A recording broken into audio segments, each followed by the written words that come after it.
Edson, known as Dico, was a humble boy living in the city of Bauru, in Sao Paulo. He worked as a shoeshine boy to help his family, but in his spare time he devoted himself to his passion for soccer. One day, he and Zoka, his younger brother, were playing with a rag ball, but in the middle of the game they ended up falling into a pile of mud. When they returned home, their mother, Celeste, scolded them and told them they should focus on their studies instead of wasting time playing soccer. She couldn't stand the idea of her boys playing soccer because her husband, Dondino, had tried to pursue a career in the sport but now worked as a janitor in a hospital. Despite this, Pele cannot forget soccer, and during the 1950 World Cup, he listens to the broadcast of the final from the roof of a bar. Dondino is inside listening to the game on the radio, with Brazil and Uruguay tied 1-1. Unfortunately, near the end of the game, the Uruguayans scored and Brazil lost the chance to win its first World Cup title. Later, Edson meets with his father, who is still saddened by the team's defeat, and promises that one day he will win a World Cup. His father is happy about this, but soon changes his mind and repeats his wife's advice for his son to stay away from soccer and devote himself to his studies. The next morning, Celeste takes Edson to help her with her housework and leaves him waiting in the kitchen. Shortly after, Jose, her employer's son, shows up with a group of friends, saying that there will be a youth cup in Bauru. They look at a piece of newspaper that says Santos Soccer Club is organizing this competition to recruit new players for its junior team. Edson gets excited and says he will also participate, because he wants to be as famous as Bile, Vasco's goalkeeper. However, he ends up saying the wrong name and says Pele, which makes Jose and his friends mock the boy. Edson tries to fight back, but his mother appears shortly after and tells her son to behave so she doesn't lose her job. Even so, when Jose leaves the kitchen, Edson takes the newspaper ad and goes to call his friends to participate in the tournament. Now that the team is formed, they will compete against other youth teams, with games taking place on 2 open fields. Throughout the matches, Edson shows natural talent and his team gains ground, but Jose's team, called the Kings, is the favorite in the competition. To make matters worse, Jose starts teasing Edson and his friends because they don't even have uniforms or cleats to play in. Being the butt of everyone's jokes, the friends think of a way to get money when they see a train unloading bags of peanuts. The 4 then take some of the bags and run back to their neighborhood. Later, Edson and his friends start selling peanuts and shining shoes, hoping to raise enough money to buy soccer cleats. However, Jose and his team show up nearby, and when they see Edson, they start teasing him again, calling him Pele. Enraged, Edson slaps him and the young man start fighting in the middle of the street, with Dondino watching from afar. Later, Edson shows up with a bruise on his mouth, but when his mother asks what happened, he says it was just a fight at school. Furious, she says she will talk to the teacher about it, but Dondino, already knowing the whole truth, decides to resolve the matter himself. The next day, Dondino tells his son that he supports his decision to dedicate himself to soccer, but that he needs to control his anger and not get into fights. Edson promises to do so, and hours later, it's time for the Youth Cup final. Edson and his friends were only able to buy used soccer shoes, and Yuri made the uniforms using pieces of curtains. Finally, the teams are called onto the field, but when it is Edson's turn, Jose had told the narrator to call him Pele, and that the name of his team was the Barefoot Ones. Despite his father's advice, the young man goes to confront Jose, but his friends hold him back so they won't be kicked off the field. After that, the narrator announces the participation of Waldemar de Brito, a famous player at the time who came as a scout for the Santos team. Finally, the teams enter the field, and when the game begins, the Kings take the lead and easily start to beat Os Descalcos. Within a few minutes of the start, the score is 6-0, and Jose teases Edson again, calling him Pele once more. Overcome with anger, he runs towards Jose, but from the stands, Edson sees his father and remembers his words. So after calming down, the young man takes off his cleats and says he can play better without them. The second half begins, and when Edson receives the ball, he remembers how he used to play in his neighborhood, following the Brazilian style of Ginga. Thanks to this, the young man runs freely across the field, nutmegging his opponents, touching the ball with his shoulder and controlling it with his chest. All this talent impresses the crowd, and Edson finishes the play, scoring a goal for the Barefoot team. His friends do the same and take off their uniforms and old cleats to play with all their might. The team soon gets in sync and the Barefoot team narrows the score, scoring 5 goals in a row. Unfortunately, the second half ends and the Kings win the competition by 1 goal. Despite this, the victory is overshadowed by the crowd, who chant Pele's name due to his incredible soccer talent. After the game, Waldemar de Brito goes to Dondino and hands him his card, offering his son a chance to play for Santos. However, Before he can talk to his father, Edson sees the peanut carriers on the field looking for the thieves. He then runs away with his friends into the woods, but a heavy rain begins to fall and they end up getting separated. In the middle of their escape, Thiago trips and twists his ankle, with Edson pulling him to hide in a small tunnel. The two young men wait for the porters to leave, but the rain gets worse and a landslide occurs. Pele manages to get out, but Thiago ends up trapped and unable to breathe. The young man calls for help and the porters go to help him out, but it is too late and Thiago does not survive. The young man's body is taken back to the neighborhood and Edson cries in front of his mother, feeling guilty for losing his friend. He then promises to give up soccer and devote himself to his studies, because if he hadn't stolen the peanuts to buy soccer shoes, none of this would have happened. As soon as the young man falls asleep, Celeste returns to the room and Dondino gives her the card he received from Waldemar de Brito. However, she thinks it best to put it aside and asks her husband to take Edson to help him at the hospital. Another day goes by and the boy goes to work with his father, but Dondino recognizes that his son deserves something more dignified than cleaning dirt at the hospital. Because of this, during work breaks, he teaches Edson how to master the ball using fruit. The idea is for the young man to let go of his strength and play with more skill. 5 years pass and Edson, now a teenager, has improved his ball control but his dream of playing professionally has been left behind. However, one day, Celeste sees her son's talent for soccer and decides to bet on a career for Edson.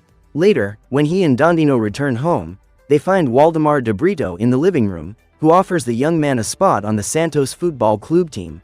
Edson is happy about this, and days later, he says goodbye to his family and goes to the city of Santos in pursuit of his dream. Once there, the young man trains with dedication, but his style of swaying is not well received by the coach, who tells him to play with more technique. However, even after earning a spot on the Santos junior team, Edson is unable to play properly and can't even score a penalty kick. Believing it to be a sham, the young man packs his bags and heads to the train station to return to Bauru.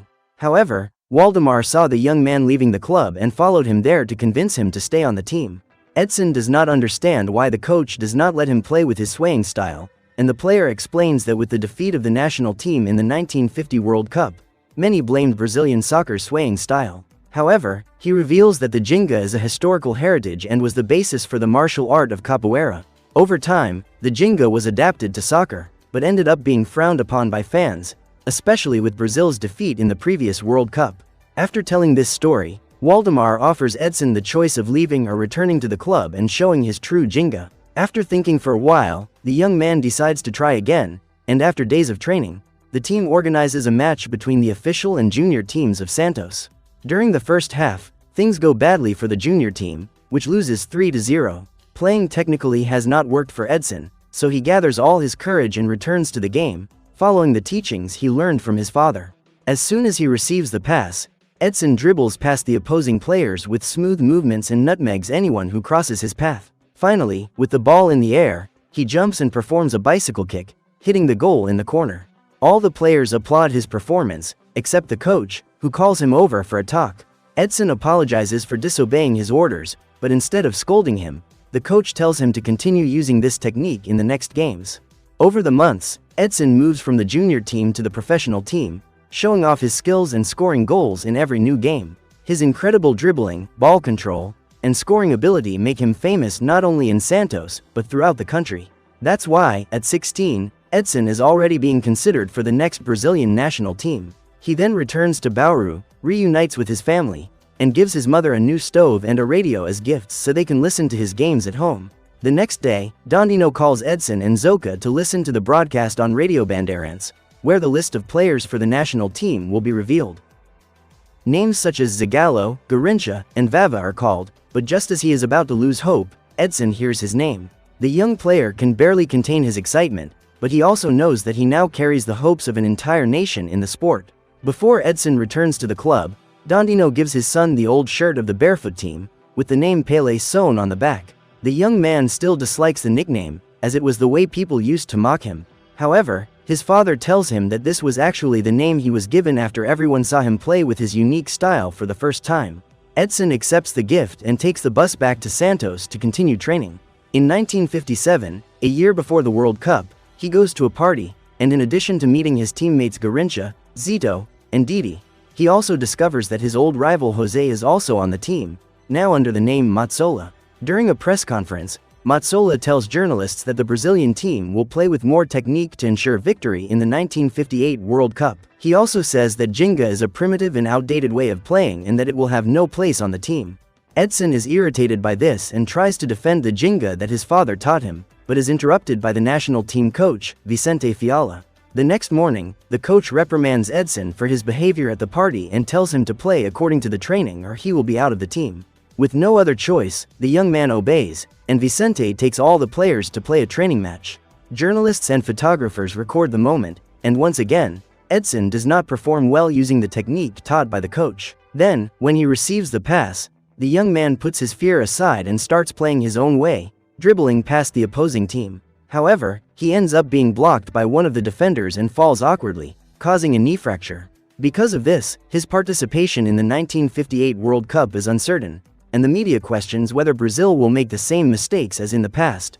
Sometime later, it is time for the World Cup to begin, and the Brazilian team travels to Sweden, with Edson still recovering from his injury. With the help of doctors, the young man undergoes a difficult treatment process while watching his teammates play on television. Fortunately, Brazil wins the first match against Austria 3-0, but the second match against England ends in a 0-0 draw. The media already considers Brazil to be at the bottom of the group, and the team will face the Soviet Union in a decisive match. To make matters worse, the match against England left 3 players injured, including Mazzola, who had been selected as the team's striker. Meanwhile, in Bauru, Dondino is at the bar watching the news about the Brazilian team. The journalist then announces that Mané Garrincha has been selected to replace Didi, and Edson Nascimento will be the striker, replacing Mazzola. This news makes Dondino very proud, but on the day of the big game, Edson can barely control himself and feels sick in the bathroom. Even so, Coach Vicente doesn't care and tells the young man to get his head straight, because Brazil needs this victory anyway. In addition, the doctor asks Edson to take care of his knee, as any further injury will prevent him from playing forever. Finally, the young man enters the field, but is greeted with boos, as no one believes that an injured 17-year-old can bring victory. After the national anthems of both nations, the match begins and Edson is soon overcome with nervousness. To make matters worse, the Soviet Union team is very aggressive and the young man can barely stay on his feet amid the attacks of the opposing forwards. The Brazilian fans are tense, but their doubts turn to hope when Garrincha finds a gap in the defense and passes the ball to Vava. The skilled striker scores a goal, and in the second half, seals Brazil's victory with a 2-0 win. Despite this victory for the team, Edson's performance is not the best, which only attracts negative attention from the media and fans. Still, Brazil continues to advance and reaches the semifinals, where it will face the French team. Mazzola is still injured and Edson remains in the starting lineup, but as before, he misses passes and is unable to handle the opposing defense. With the score tied at 2-2, the team returns to the locker room and Edson goes to talk to Mazzola, asking him to return to the game, as he is only hindering the team. However, the striker admits that Pelé has always been more talented thanks to his swaying hips, which have always enchanted the fans who watched him. Now is the time for him to bring back his swaying hips and secure Brazil's victory with all his talent. Feeling motivated, Edson returns to the field, and during a throw-in by France, the player moves forward and controls the ball with his chest. Then, the player looks at his teammates, all marked by the French defense, and decides to make an attack on his own. With skill, Edson dodges the defense and makes a backheel pass to Garrincha, who runs into the opponent's area. As soon as he crosses the ball, Edson takes it on the first touch, nutmegs 2 French players, and finishes with a volley, scoring his first goal in the World Cup. Not satisfied, Brazil advances again and Edson lifts the ball and shoots, scoring another goal for the team. The match is almost over when Edson starts another attack, feinting the defender and passing to Vava. The player returns the ball and the 17-year-old shoots into the corner of the goal, closing the match with a score of 5-2. Finally, Edson has discovered his style of play and celebrates the victory by jumping and punching the air, which would become his trademark. Now, there is only one game left to decide the World Cup champion, with Brazil facing the home team, Sweden. During a press conference, the two teams meet to answer questions and give their predictions for the match. However, the Swedish coach begins to take advantage, calling the Brazilian team disorderly and taking victory for granted. Vicente is offended by these words, but to avoid a confrontation, he simply leaves the room. The media quickly spreads the news that Brazil is an inferior team and their chances of winning the cup against the home team are practically nil. This news shakes the team's morale, but during breakfast, Edson calls the team together for a warm-up. None of the players are in the mood for it, but Mazzola joins in the fun and challenges everyone to see who can keep possession of the ball. So, inside the hotel where they are staying, the Brazilian team plays around with keepy-uppies and ball passes.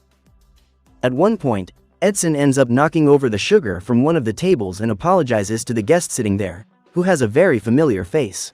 After this game, the team gathers in the locker room, when Coach Vicente shows up and everyone believes he is going to scold them for what they did at the hotel. But instead, the coach says he was impressed with how the players had demonstrated their talents so far.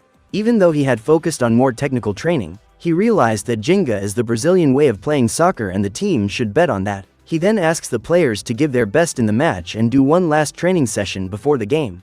The next morning, the day of the cup final arrives, and this time the team will play in their blue uniforms. Before getting dressed, Edson decides to wear the old shirt his friends made under his uniform, finally accepting his nickname Pele. The whole of Brazil is waiting for this game, including Celeste, who always got nervous during her son's games and therefore never watched them. However, she decides to turn on the radio that Edson gave her as a gift and waits for the start of the grand final between Brazil and Sweden. With both teams on the field, the referee blows the whistle to start the game, with Brazil taking possession of the ball. The opposing team marks Pele heavily, and after a bad pass by Garrincha, Sweden takes the ball and starts a dangerous play in the Brazilian area. The Swedish fullback crosses to the striker, but he misses the header and the ball goes out, resulting in a goal kick for Brazil. Goalkeeper Gilmar takes the kick and Pele controls the ball, but at the same moment, he suffers a heavy foul from the Swedish defender. The referee allows play to continue and Sweden goes on the attack, scoring the first goal of the match less than 4 minutes into the game. Fear takes hold of all Brazilians, who do not want another defeat like the one in 1950.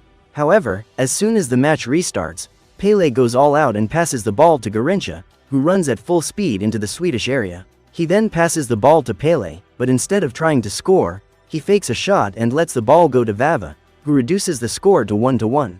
As soon as the match resumes, Sweden tries another attack, but Gilmar makes the save and passes the ball quickly. Pele regained possession and passed to Vava, who passed to Garrincha, who dribbled past the Swedish defender and crossed the ball into the opponent's area, with Vava finishing the play with another goal.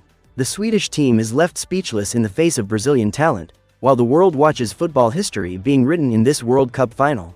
To cap it all off, Pele receives the ball, flicks it over the opposing defender with a sombrero and scores another goal for Brazil with a first-time shot. However, the game was not over yet, and Pele made an assist, passing the ball to Zagallo to score the Brazilian team's fourth goal. Far away, Dondino watched the game with his friends at the bar and was moved to see his son fulfilling his greatest dream. Sweden manages to reduce the score, but Pele ends the game with a header, crowning Brazil as World Cup champions. In the midst of this historic sporting event, Edson Arantes do Nascimento himself said years later that Pele was born in that 1958 World Cup. After the victory, the young player fainted on the field, and when he woke up, he couldn't believe what had happened. From that day on, not only did Brazil's Jenga style become iconic, but Pele was hailed as one of the greatest athletes of all time.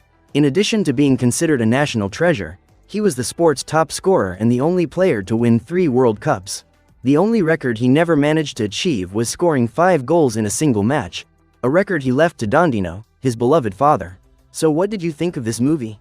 Leave it in the comments below. And if you liked the video, like and subscribe for more movie recaps. See you next time.